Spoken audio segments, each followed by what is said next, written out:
The following episode of Dad vs. Daughter was made possible by a contribution from Asmodee. Hello and welcome to another episode of Dad vs. Daughter. I'm Tim the Dad. I'm Megan the Daughter. We're playing a Marvel game because I'm wearing my Marvel shirt. And I have my Peter Parker sweatshirt on. What are we playing, Megan? We are playing Marvel Champions: The Rise of Red Skull expansion. This is from Fantasy Flight and Asmodee. Yeah, we're going to be playing with everything that comes in the box. I know a lot of people, because I've looked online, they play a lot of other heroes, but I am playing as Hawkeye. And I am playing as Spider-Woman. Because they're the ones that come in the box. Yes. I don't actually have Hawkeye on my shirt. Spider-Woman. But I do have Spider-Woman. Yeah, and Spider-Man's on my team, so. Yeah, so that makes sense. All right, so check it out.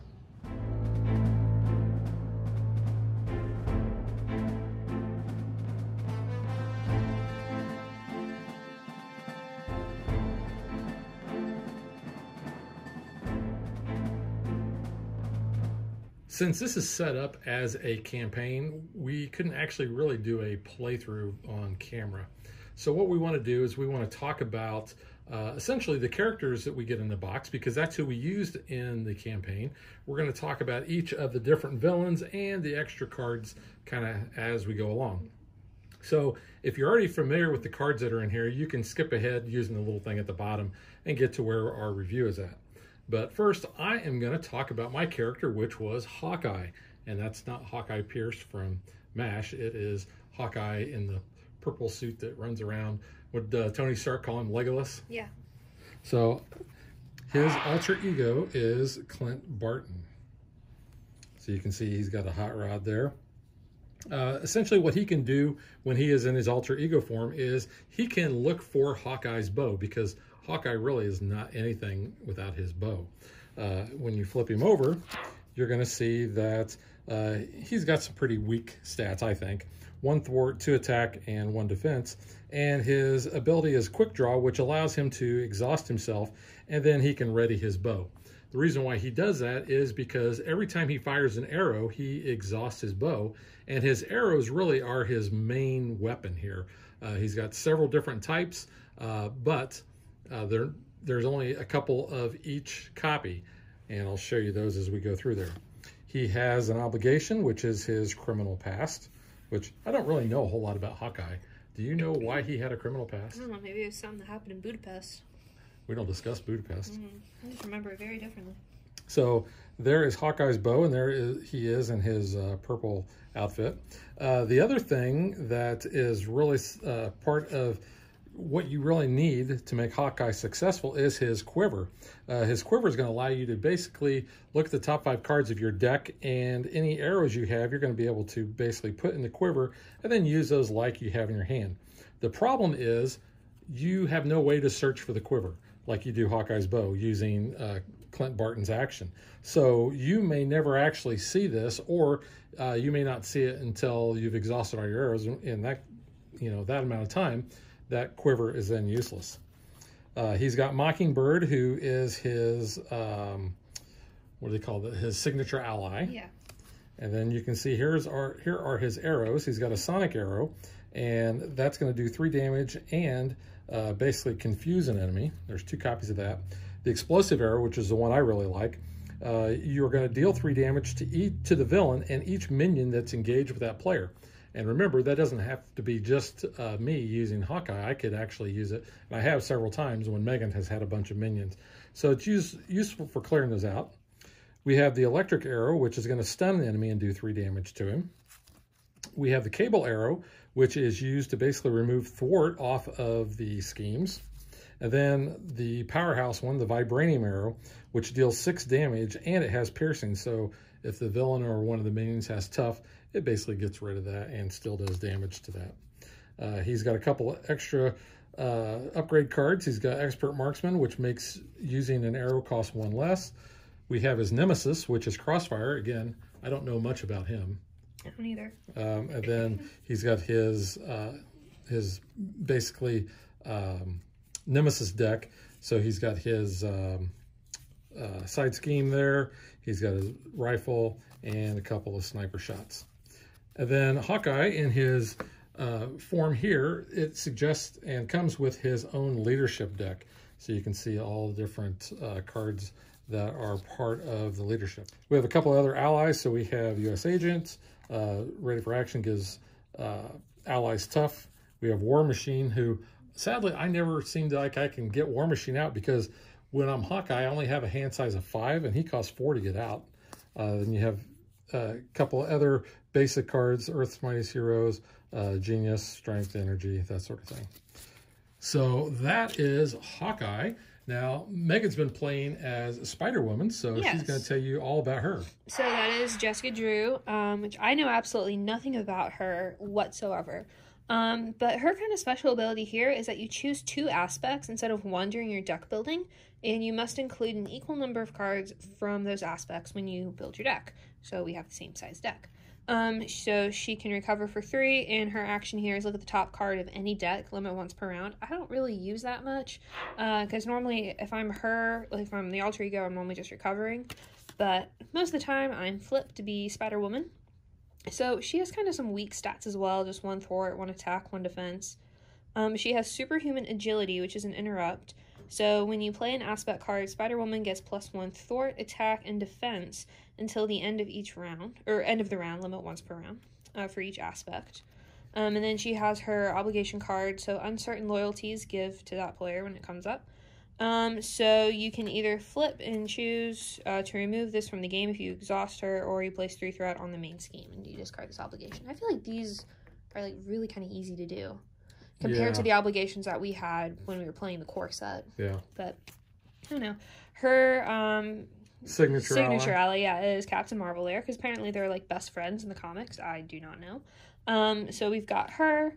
We have the finesse condition, so we got 2 copies of that. We have her apartment here, which is a location. Venom Blast, which is awesome because it deals 5 damage to an enemy, and it is only 2 cost, so that's not bad. Pheromones is a hero action as well, so stun and confuse the enemy, which is really good to do. Containment immunity lets you heal 3 damage and gives Spider-Woman a tough status, so that's kind of good. You don't have to flip to necessarily heal for those 3. Inconspicuous removes total of 3 threat from schemes, 2 copies of that. Self-propelled glide gives her the aerial trait, and we have a couple of those. And then we have her nemesis, which is the Viper, which don't know anything about, but she has a Hydra regular, Hail Hydra, so there's 2 Hydra regulars and Hail Hydra, and then her side scheme. And then, so the 2 aspects that come with her are some Spidey friends. So we have the aggression deck and a justice deck. So for aggression, you get Spider-Girl here, you get some tack teams, press the advantage, piercing strike, which is good to have in this one, because it removes those tough status cards, and just a regular combat training. And then Spidey, who is like ridiculously hard to get out, but once you do, it's so rewarding because he's a cost of 5. But after you play him from your hand, you can remove 3 times the player amount threat from side scheme, which is super helpful because we just knocked out side schemes with him. If we could get him to come up. But it's kind of hard too. You have interrogation room, clear the area, which removes 2 threat from a scheme, which is good. And if you clear the last of it off a scheme, you draw a card. A couple of those. The skilled investigator there, Daredevil, which I think is cool. Heroic intuition, and then just basic energy, strength, and genius resources. So that is her deck. All right, now let's meet our villains from this campaign. And we've got 5 scenarios, and each scenario has their own villain. You do, and the rulebook kind of gives you some story background that looks like a little comic panel, and it gives you more story information. It tells you exactly how to set up. For this one, we are dealing with Crossbones. Yeah, so let's look at Crossbones cards here. So we have, you can see his 3 different stages. You can see it says, while Crossbones has a weapon attachment, his attacks gain piercing, and that means you're going to discard any tough cards that anybody has. And then his second one says that it says search the encounter deck and discard pile for Crossbones machine gun and attach it to Crossbones, and then you're going to shuffle it. And then the expert, which we really never use, is it says while he has a weapon, his attacks gain piercing, and when is revealed, reveal the top card of the experimental weapons deck. And we're going to talk about that because that is kind of key to the whole scenario here. You can see he's got a couple of his main schemes. He's got his side schemes there. There's his machine gun. There's his armor. He has some Hydra bombers, a couple of those. Full auto, hard as nails. Raid the armory, because that's kind of what he's doing here. And then we have side schemes here, Crossbones assaults. So a couple of those as a different side scheme. And then we have the cornered staff. Right, so here are those experimental weapons. So we have 4 of those that he's raiding the armory for. The 2 that ended up coming up in our campaign were the laser rifle and the exosuit, which kind of become a pain in the butt when they keep popping up. Yeah, and we'll talk about how all those kind of fit together as kind of the bigger picture with our scenario. But once you move on successfully, you get these tech upgrades that you get per player. So I know I had the laser cannon. I forget which one you had. I had the emergency teleporter. Teleporter, yeah. So we had those in our setup. Yep. Moving forward. All right, our next villain that we encountered was Absorbing Man. I kind of liked him. Yeah, he was interesting. So you can see he's got 1 scheme to attack. He gains a trait of each environment in play. That's kind of the reason why I liked him was he kind of takes on those. So you can see there's his 3 stages. There is his main scheme, None Shall Pass. And that's the only one that he has. So here are those environments. So you can see we've got wood, ice, stone, and metal. So he's going to get those traits whenever those come out. They're going to go next to him. And then you can see here's a weapon. He's got the old ball and chain, stealth tactics, because that's what he's trying to do in this scenario. He's letting Madam Hydra go ahead and get things going up ahead, and he's delaying you. Yeah, swinging stone. We have steel kick, piercing thorns, the omnimorph duplication. Got several of those. We have an icy grip. And then we have some side schemes. We have a couple of avalanches and super absorbing power. And then after that one, we got some basic upgrades. So we had 4 to choose from. I took the basic Thor, and you had recovery as yours.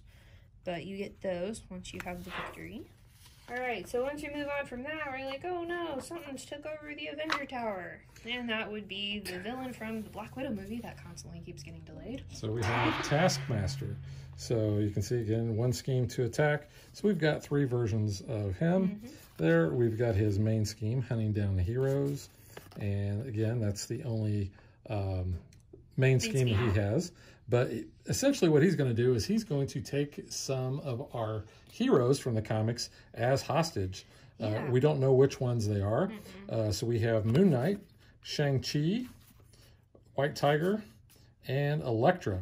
And unfortunately, when we played, we were not able to rescue any of those because if you rescue them, then they become part of your deck. That never happened. So that didn't happen for us. But you can see we have a Hydra Hunter, a couple copies of that. We have the Taskmaster Sword, Taskmaster Shield, the Photographic Reflexes. Got a couple of copies of those. We have Mimicry. I really dig the art on that. Hunted by Hydra. And then we have several side schemes there. We have Captured by Hydra. We have 4 of those, 1 for each hero. Because basically what happens is when these come out, then we shuffle up those 4 heroes that you saw, and one of them goes under each one of those. And then we have the Taskmaster's Training Camp. Yep, so if we would have been successful there, we would have grabbed those allies, but we did not. And then we find out, oh, all of this is pretty much kind of stalling us more because we have to go up against Zola, who's creating like the ultimate Hydra person to fight against us. Yeah, Zola is pretty hard. Zola's awful. You can see he's got a good-sized deck there. So, again, we have 3 stages of Zola. We have his starting main scheme is the island of Dr. Zola. And then we have the Mad Doctor. And then we have all his experiments here. We have Ultimate Bioservant, several copies of that. Zola's Mutate. Which are awful, creepy looking things. Yeah, Berserk Mutate. Then we have Tech. And these things are nasty because they're going to come out and they're going to attach to his minions. So we have Defensive Programming, got a couple of copies of, or 3 copies of those. The Pain Inhibitor. So a few of those. neurological implants. It's like 2 scheme and 2 attack, which is awful. Yeah, mind rays, technological enhancements. Then his side schemes, which we have Hydra Prison, test subjects, a few of those, and Zola's experiments. So once you successfully defeat that, you get to upgrade your basic into a little bit nicer. So you get a little bit more stuff. You kind of get to actually use some of these as like response cards then. So that's kind of helpful. Yeah, basically that's the difference between this side and the other side. Is you can see this just kind of helps your main stats, but when you flip it over, you can actually use it. So that's what we get. And then you move on to the guy who took over the White House and turned it into the Red House to match the color of his skull. Yeah, so we have Red Skull. We have 3 stages of him, and you'll see that he actually starts off with 0 attack, but as you go along, he gets tougher. So just in playing basically the basic version against him, he's only going to have 1 attack. But what he does is he gets +1 attack for every side scheme that is in play. Now, when playing against him, you take out all the side schemes. I mean, he's got his own, but any of the other sets that you put in, you remove the side schemes and you put those in this special deck. Yeah. So after he puts threat on the main scheme, then you draw from this side scheme pile, and those come out. So that makes him extremely tough. So him starting off with 0, don't let it basically give you a false sense of security. No. He's still going to be attacking with quite a bit. Because a lot of these side schemes have those little exclamation points that say, you got to defeat this one first. Yeah. So his main scheme, like Megan says, here's the Rise of the Red Skull. Which is the name of the campaign. Yeah. Then we have New World Hydra. And then we have the Sleeper. He is horrible. Now this is going to come out with a side scheme, and whoever is first player is going to get him. And the thing that makes him a little different than most minions is that you'll notice here, his health is 5 per player. So in a 2-player game, his health is 10, which is nuts. He also comes out with Guard and Retaliate and Toughness. He's almost like an instant loss whenever he comes out. Yeah, because all your focus pretty much has to go on getting him out. Yeah, so we have a couple of the Hydro Exo Soldiers, actually 3 of those. And then we have some Red Skull attachments here. So you can see he's got his Luger, and there are ways that you can actually get rid of it, but I want to point out that it does add 1 to each scheme and attacking. So that's not good. Then we have Red Skull's Right Hook. Again, this is something we're going to attach to him that's going to give him Retaliate, but we can get rid of that if we need to. So a couple copies of those.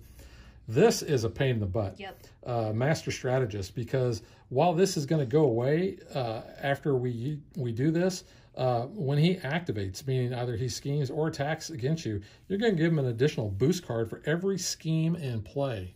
Yeah. So if you've got 2 schemes out, you're going to get 2 boost cards. If you've got 4 schemes out, you're going to get 4 boost cards. So that is not good, and there's a couple copies of those. So we have Twisted Reality, which has Incite 1, which means you're going to add 1 threat to the main scheme. And then a couple of those. We have Bitter Rival, which kind of stinks because you're going to exhaust a character. We have Spreading Lies, which is going to add threat to all the side schemes, or each scheme in play, including the main scheme. We have the Infinite Power, which is going to basically give him a tough status, or he's going to get tough status and attack you. And then, like Megan was saying earlier, here's the Red House that he's going to start with, which you cannot get rid of, or you cannot damage Red Skull until you get rid of this side scheme. So in a 2-player game, it's going to start with 6. So your first turn pretty much has to be focused on thwarting and getting rid of this just so that you can do damage to Red Skull. And then he also has, like I said, here's the Sleeper Awakened, Prison Camps, Censor the Past, and you'll notice that those add acceleration icons to adding threat to the scheme. And then we have Hydra Reinforcements, which adds an extra encounter card. And then we have Mass Chaos, which this also stinks because it makes you discard the top 5 cards of your deck, and you look for these icons, and that's how much threat you're going to put on here. But that's getting cards out of your deck, which is never a good thing. Yeah. So that is pretty much an overview of the cards. All right, so now let's, we're not really going to get into the review phase yet. We're going to talk about how we did during the scenarios and how we faced each villain.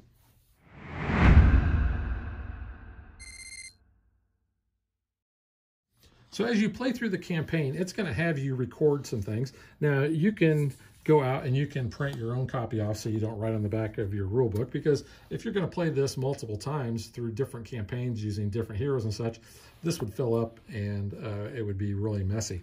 But you can see you got to have each player's identity. You have the remaining hit points, which is something that you use when you play in the expert mode. Same with obligations. And you can record the tech upgrade that you get, your basic upgrade, and any rescued allies. And then down here for scenarios 1, 2, and 4, it has you record which experimental weapons come out, the number of delay counters that are on the main scheme, which, you know, we didn't know how that was going to come into play until we got to the very end. And in scenario 4, players engage with minions and allies removed from the campaign, because if you don't rescue them from a prison, then they are no longer available. So as I said, I was playing as Hawkeye. Megan was playing as Spider-Woman. So the first guy we faced off against was Crossbone. Because thematically, Crossbones is attacking Project Pegasus. He's trying to get some of these experimental weapons, so, you know, he can do bad stuff with them, and that's kind of why we have to stop him. Yeah, so in our scenario, the first game we played against him, we lost. Yes. These were the two experimental weapons that he was able to escape with, the exosuit and the laser rifle. So these were put into the encounter deck for the rest of our scenario.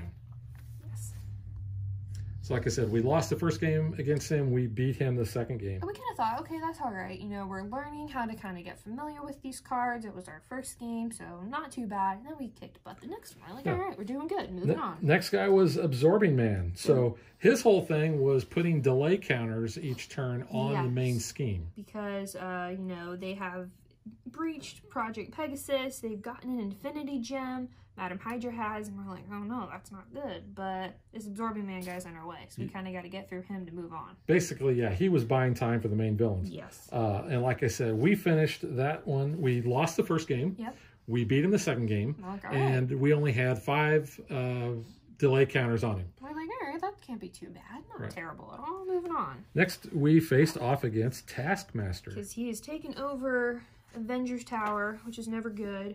And our Quinjet exploded in the process, and New York is now under Hydra rule, which is, you know, normal. It's New York. They're always going to get attacked. And Spidey even makes a comment on his card, but he always got attacked New York. What about Denver? I mean, it's a valid point. No, why not? Yeah. So, again, we lost the first game against him. We beat him the second game. Pretty good. It's kind of like we, you know, after we lost the first game, we realized, okay, this is kind of how we need to take him on. And then, like I said, beating him the second game was no big deal. We were kind of bummed we didn't get any of those allies, because we're like, oh, that would have been a little helpful. It would have been a lot helpful. But yeah, that would have been good to have. All right, so next we faced Zola. Who we realized, oh, it's the reality stone of the infinities. That's not good. And Zola's working on making stuff. He basically took over Ellis Island for his own little experimental base and doing bad stuff. So yeah, that was when if you followed us on Facebook, I said that's where the campaign took a turn hard right. Because we lost the next 6 games straight to Zola.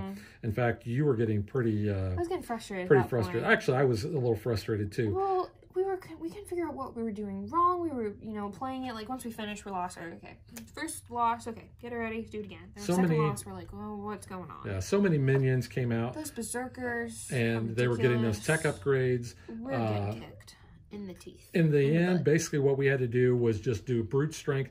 Not even worry about the minions that much, and just take Zola out. Yeah. And then, like I said, we lost 6 times. We won the 7th game. We're like, all right, okay, little roadblock. But then we saw online, you know, people were doing better against Red Skull. So we kind of got a little hopeful. Because, you know, he has the reality stone now. He's taken over, you know, America.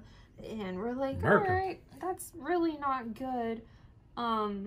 And he's really not good, and I'm never going to be able to watch Captain America, the First Avenger, without feeling really, really, really pissed off at this guy. Because I hate him now. We played against Red Skull 13 times. I was lucky, but the problem was when we got to game 10, I was already, like, fed up. I'm like, why are we not winning? What is going on? And then, like, the next 3 games, I felt like it was mocking us because we got our butt kicked so fast. Yeah. Like, all the bad cards came up. We could not defend. That stupid sleeper agent guy was horrible. and it was just like, we're done. And I was tempted to flip the card table because I was so fed up. A majority of the losses came from him basically completing his second scheme. Yeah. And we were doing some thwarting, but we were also trying to take him out. I said we lost 13 straight. Yeah. We have not played since.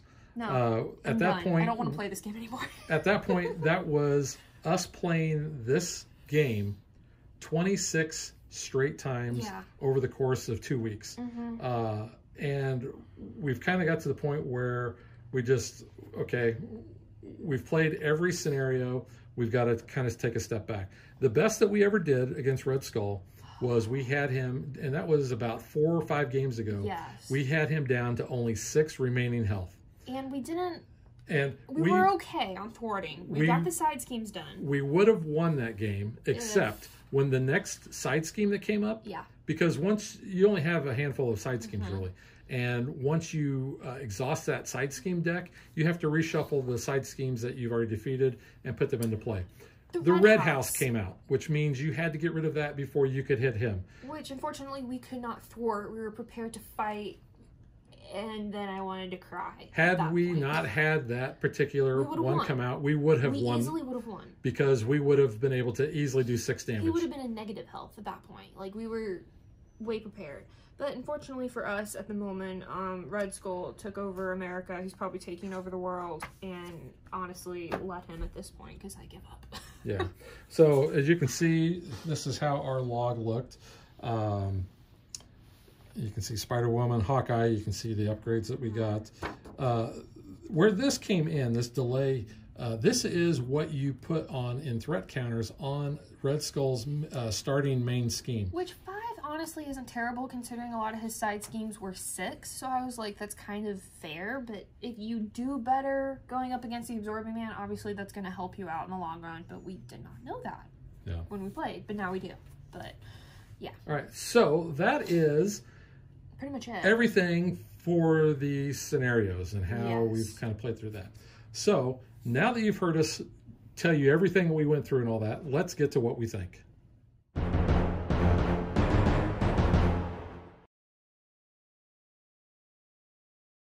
Okay. Now, Megan, this was the base game, Marvel Champions, was your game of the year for 2020. It was. I love this game. How do you feel about it now? I hate this game so much. I need therapy now after this game. But you're saying that in a good way, though. I'm very frustrated. I mean, I still like the game. I love the concept. I love the mechanics, even though it kicked us in the butt. Yeah, I mean, don't get me wrong. I'm very frustrated with this campaign. Probably because we played with these 2 heroes. We did everything from the box, and that might have been our downfall, come to find out. Yeah, because I actually went out online. I was asking people, "Hey, how did you defeat, the tough ones?" With Captain America. We're like, well, Captain America with this deck, or I tweaked this deck, and I'm like, no, out of the box. And I have not heard of anyone who has said, "Hey, I took these 2 characters out of the box. I did exactly what the suggested setup was, and I beat it." I didn't hear anybody say that. Yeah, no. So that's probably why I'm so frustrated. I mean, obviously playing Captain America against Red Skull, very thematic. I think that's a good idea. He's probably really good. We haven't actually opened up his deck yet, so I don't really know what kind of cards he has. We own it, we just haven't opened it yet. Yeah, because one of the things I need to point out is you don't have to play this as a campaign. No. You can play these guys as individual one-offs if you want. Yeah. You just don't use the experimental weapons and the upgrades. You don't use some of those. Yeah, I mean, and the rulebook is good for that. It will walk you through exactly, hey, this is how you set it up going off this campaign. This is what you need if you're going to do expert mode. Who the heck is using expert mode? I'm sorry. Like, you've got to have, like, the best dang deck made. There's a lot of people out there that are playing expert, but they are deck building. They're tweaking and they're doing all that. We are not good at that at the moment. Well, our focus here was simply to use everything out of the box the way it was suggested. So that's a problem. Well, it was a big problem for us. We came close, and that's where I started getting really frustrated. It was like, if we could have done this, if that stupid Red House didn't come up, we would have had it. And then I was like, okay, let's just play again. Like, we can do it this time. And then, nope, we'll just do it again. And then I'm like, I'm just done. I'm done. I'm very frustrated, though, this is going to go back on the shelf with this scenario not completed at the current time. But I mean, if we have another like long weekend or something, and I'm like, you know what, we're caught up on filming, we have nothing else we really want to play, and I want to play something Marvel, I might say, let's get this out, let's try again. Also, we do have a bunch of other heroes that we've been buying for Marvel Champions. We have. Like you said, Captain America, Thor, Hulk, Black Widow, Doctor Strange. Quicksilver. We have Quicksilver now. Bet you didn't see that coming. No. And we will be getting Scarlet Witch. His aspect is protection, and I saw that and I laughed because you can use him to defend against bullets. But yeah, honestly, I do like this game. I thought the campaign was really cool. I haven't played a deck builder campaign type thing before, so I thought that was really interesting, though we didn't really do a lot of deck building because we did the pre-made stuff. To me, it felt like a D&D campaign, which I thought was really cool because I have done a Marvel D&D campaign where, you know, you kind of go through, you have your big bad, you have things you got to accomplish, and then at the end, oh, you won, you're moving on, level up, get some upgrades, keep going. I thought that was really cool. Thematically, I think the story is awesome. Going off with that, these comic panels are so cool. I love that they have that in there. It really makes you feel like you are going through a comic book. Yeah, I like that a lot too. And I mean, you're really putting yourself in there. I think that's awesome. So that's really cool. I like that for the rule book. It needs a little bit more clarification on some stuff. But that just might be because we're not familiar. We are using these pre-made stuff. We did have to go to BGG or online for some things. But, I mean, overall, this game is really good. And if you like Marvel Champions and you like a challenge, I think this is a game you're probably going to add if you really want Hawkeye or if you really like Spider-Woman. You know, why not? Get these. So, speaking of which, how did you like playing as Spider-Woman? I thought she was cool, considering I know nothing about her. And at first, I kind of want to play Hawkeye. So I was like, I like Hawkeye in general. I think he's cool. And you're like, no, I want to be Hawkeye. No, I said you could be Hawkeye if you wanted. Well, I said, oh, we'll trade. And then I was like, oh, you're stuck with this character for the whole campaign. So it's fine. I'll take Spider-Woman because Spider-Man's in her deck. I really like Spider-Man. So I thought, all right, I'll take her. I think she has some really good stuff. That Venom Blast that does 5 damage, that's awesome. The pheromones stuns and confuse the enemy or the villain. There were certain cards with Spider-Girl, you could stun and confuse a minion if played from your hand. If Spider-Man's played from your hand, you know, you can take out that threat. So really, Spider-Woman's good for some attack, but she's really good for threat. And that's kind of what I tried to focus on and kind of left some of the attacking more for you with your arrows. Your arrows were incredible. You had some good ones if you could get them in your hand. Yeah, and that's my biggest complaint with Hawkeye was when you're in the alter ego form, you can search, pay a resource, and search through your deck and pull out your bow. Why can't you do that for your quiver too? You only have one copy of your quiver, and I think, you know, thematically, he's going to grab his gear, and his gear basically is his bow and quiver. So that was my big complaint is I thought he should be able to grab one on one turn and maybe one on the other. So it would take basically 2 turns in order to set up. You don't have to have the quiver, but it's really what makes Hawkeye effective because, like I said, he's got 2 copies of each of his arrows. His normal attack, at least when he has his bow, he gets a +1 to that, so his attack is 3. And that's really what he's going to be doing is shooting his arrows. The explosive arrow is great because it takes out a ton of minions, or at least damages a lot of them, plus the main villain. Yeah. So I did like that. That being said, he's not my favorite Marvel hero. I don't know that he would be my favorite one that I'd want to play in this. I had talked to several people, including you, that I think the next time I were to sit down and start this campaign, I would not choose Hawkeye. I'd probably choose like Iron Man, Captain America.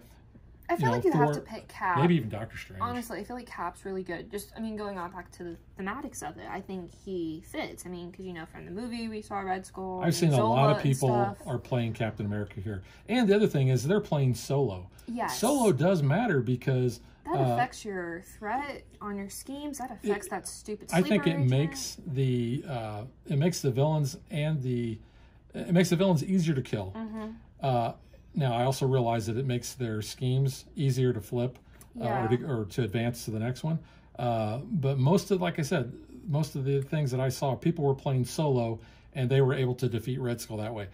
I almost, without your knowledge, sat down one morning when you were in bed and was going to play against Red Skull solo with Hawkeye, just to see what I could do. I feel like you should have, just to see what would have happened. I'm kind of curious now, because I know you said someone did like a speed deck and just took him out. Yeah, my buddy Scott said he did that. Yeah. So, and he played that solo, I believe. So I mean, I think that definitely does make a difference. Your player count, you know, affects a lot, because it does scale the game differently.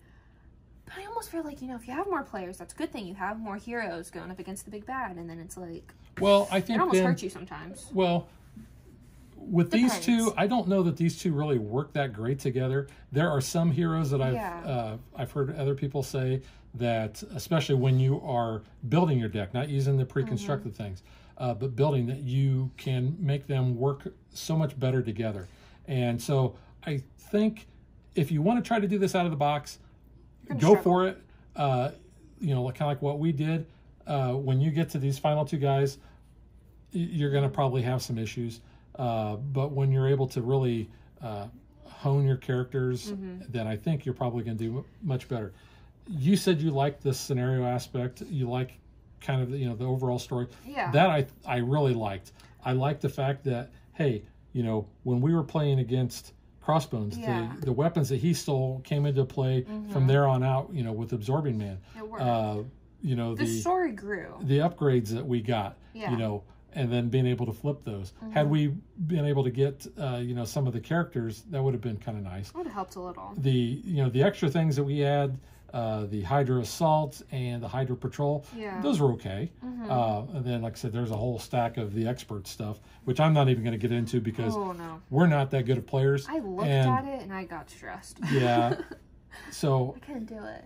And I know there are several people out there that really enjoy playing the expert. We are not that good. We do get enough enjoyment out of playing what I would call the basic play. And it's not us like taking the easy way out, like, oh, we'll just play the basic. It's like, it's still challenging for us. And it might just be maybe we're not as familiar with actually, you know, playing a deck builder where you are kind of constructing it yourself, not like where you're like buying from a, you know, a row, a market, and you're kind of creating your deck that way, kind of like you would in Marvel Legendary, and you're kind of creating it that way. Yeah, and even though we lost 22 games out of the 26, because you know, 1, 2, 3, 4, those are our wins. I really did have a blast playing this. It was fun. And actually, it became not fun. Well, it was frustrating losing. Yes. And any game is. And the other thing is, I don't know that, I mean, if we hadn't been doing this review, there's no way we would have played this many games in such a short amount of time. So that kind of led to our burnout on doing that. But you do have to have some cards out of the base game. You have your standard basically encounter deck here. So you've got a couple treacheries, or you have your advance, you have your assault, you have caught off guard, gang up, and shadows of the past, which brings your nemesis in. You also have the Legions of Hydra, which you can get in the base. So it has the different side schemes, and you get Madam Hydra and some Hydra soldiers. So some other bad stuff that can come up. I really like this. I really do like it too. Yeah, I mean, I'm frustrated with it just because we came so close, and I wanted to say we were done officially with this. But if you are a Marvel Champions fan, you're asking, do you need to buy this? Yes. You need to add this for one reason and one reason alone: 4 new villains. Because you only get 3 in the base game. You can buy, you know, some of the expansion packs. This is a great bang for your buck. I think the scenario is definitely fun to play. The Hawkeye and Spider-Woman, like I said, I was surprised if you really want those guys, the character they chose for this, and maybe it's just because, you know, we're not as familiar with the comics. I'm kind of getting into them now, but I haven't. Should have been Black Widow. Should have had a Budapest card. That's what I would have thought, honestly, because I was like, Hawkeye. I was like, oh, so, you know, your token girl hero will probably be Black Widow, and then except she had her own. She had her own pack, so I was like, oh, that's kind of interesting. I might have chose 2 different heroes for this campaign. I know the upcoming Guardians of the Galaxy one comes with Rocket and Groot. That makes sense. They're a pair already. These 2 were not things I would have thought. So I was like, oh, Hawkeye, so maybe you'll get Kate Bishop, Hawkeye as your other one. Well, she's in Hawkeye's deck. Yeah. So it's kind of interesting how they did that. But I think it's cool. I think, you know, the scenario aspects add that story that I think might be a little bit missing from playing at the core set. I mean, you do kind of have your own little hero story, but this kind of amps it up a little. It kind of comes a little bit more thematic into putting your character into like a comic storyline, which I think is interesting. And we are planning on getting the Guardians of the Galaxy set. Heck yeah, we are. Are you going to be Rocket or are you going to be Groot? I don't know if I want to be a trash panda. I think I might be Groot. Really? I don't know. I got to look at the cards. Interesting. I don't know. But there is a Star-Lord pack coming out, which obviously I have to get because Star-Lord's my man. But Nebula is going to be, I heard, like a baddie in the next one, so I'm excited about that. She was in the first Guardians movie. Yeah, but now she's good. So, you know, I don't know. I am looking forward to that campaign, partly just because that is Guardians of the Galaxy, which is like some of my all-time favorite Marvel characters. Don't get me wrong, this is super cool. I was excited because I think Red Skull's a really cool villain. I was glad, you know, we got Zola, we got Taskmaster, who we're kind of learning more about now, partly because of the Marvel villainous. Yeah, Crossbones. We kind of learned about him. We know about his character from the MCU. Yeah. Absorbing Man, I was like, who the heck is this guy? He looks like someone strong man from a circus, which he kind of is, but a superhero. Because we're not all that familiar with the comics, but this actually does help us learn more about the comics, so please don't blast us for that. Yeah, and now that I am starting to read some of the comics, so, you know, some of it's kind of jiving a little, but not, like, I'm not super into it like some people. So one of the things we didn't really talk about when we were kind of giving our review was the art, and I think the art in this game is phenomenal. So cool. I don't know that any one thing stood out, although this card is calling to me because it's got my boy Iron Man on there. You can see it just looks awesome to me. Yeah, I know. And you would have thought that I would have chosen this as my upgrade. Just because it has Iron Man. Where is this? The right hook card? Like, that looks so cool. I think that card, like, that artwork's really cool. Yeah, there was a couple other Red Skull cards I thought that looked really good too. Yeah, I think he might have had some of the best art, I think. Ones there. Personally, just because I think Red Skull is really cool. Yeah, the Sleeper, which I don't know anything about, but I want to learn more now. From the Potomac and unleashed a bunch of crap on us is what he did. I'm trying to think what that other one was. Maybe it's in the, was it over here maybe? Oh, I don't know. In the basic deck? Yeah, like this gang up card. Oh, yeah. But I probably talked about that since it's in the base game. But yeah. The art's really cool. I do like, though, on the bottom of the cards, it will tell you the artist. Oh, really? Yeah. I mean, it's a really small print. Yeah. But it does tell you that, which I think is cool. So it gives credit to, obviously, the cool different comic artists. I noticed in Spider-Woman's deck, she had a couple different art styles, so it was kind of cool. And you did notice at the bottom that there is a little Hydra icon in the bottom of this, so you can keep these cards separate from the base game. Yeah, I mean, or you can keep them in the box here. Very basic. Yeah, I'm not really a fan of this insert. In fact, I've seen a lot of people that have basically thrown that away and kind of made their own. Yeah. Which, in all honesty, we may end up doing. I don't know. But yeah, overall, really good game. Don't know if I would play it with these two heroes again or going forward. I mean, obviously, I feel like we have to come back and play with them to beat this guy, so I'm satisfied with it. Yeah. And the great thing about that is we decide to do that. Everything is written down here, so we know exactly what we need to put. Yeah, you can easily make yourself a copy, get a download. You think you saw BGG and stuff. Well, there's a URL in there inside the book that tells you where to print it off at. Flight / Marvel Champions. Yeah. Yeah, I mean, good for replayability, good for standalones, good for scenario. I think it's good. If you're really good at this game, I think you're really going to like this and like the challenge. If not, and you're like me, you might get really frustrated and not want to play it for a couple months. All right, so that is Marvel Champions, the Rise of the Red Skull expansion, and we will catch you guys next time. Bye. Thanks for watching our video. We hope you enjoyed it, and if you did, click that like and subscribe button. You can also follow us on social media like Facebook and Twitter at DadBeDaughter. And if you like what we do and you want to support us, you can visit our Patreon page. So thanks for watching. Thanks.